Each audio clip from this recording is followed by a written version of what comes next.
Bienvenue sur Diversification géopolitique, dans cette édition dédiée à Abraxas. Abraxas est une figure mystérieuse et fascinante, souvent représentée sur les sceaux des Templiers, avec une tête de coq, un corps humain, des jambes de serpent, un fouet à la main et un tablier autour de la taille. Mais qui est vraiment Abraxas? Pourquoi une telle créature étrange a-t-elle été utilisée comme symbole sacré par les Templiers? Que signifient ces attributs étranges? Et quelle vérité spirituelle cache-t-il? Cette vidéo vous invite à plonger dans les profondeurs de la tradition gnostique et ésotérique pour découvrir le véritable sens d'Abraxas, son rôle dans l'initiation spirituelle et son héritage à travers les âges.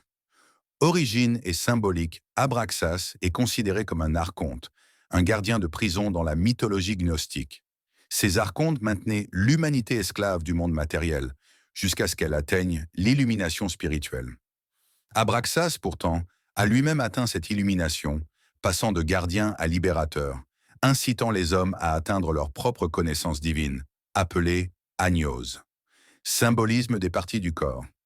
Les jambes de serpent symbolisent le lien à la terre et au monde matériel. Le serpent, proche du sol, représente ceux qui sont gouvernés par les plaisirs physiques et les passions. En somme, les personnes attachées au monde matériel. Le tablier couvre l'abdomen, centre des émotions et énergie vitale, et symbolise la maîtrise des passions. Il évoque la première étape de l'initiation gnostique, une sorte de baptême émotionnel, où l'initié apprend à utiliser ses émotions pour se transformer sans s'y noyer. Le fouet dans la main d'Abraxas représente l'air, l'intellect et la puissance de l'esprit. C'est la force qui claque dans l'air, symbolisant l'étude, la discipline mentale et la quête de la connaissance qui mène à l'illumination.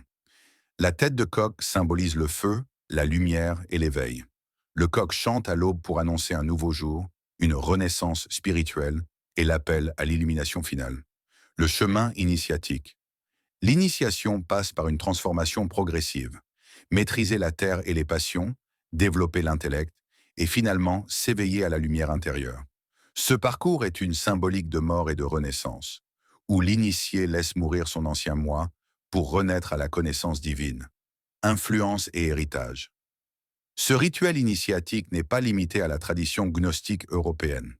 Il trouve des parallèles dans d'autres cultures anciennes, comme les Mayas, qui pratiquaient eux aussi des cérémonies de mort symbolique et renaissance de spirituel.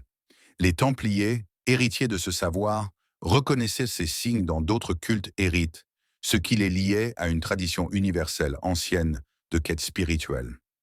Conclusion.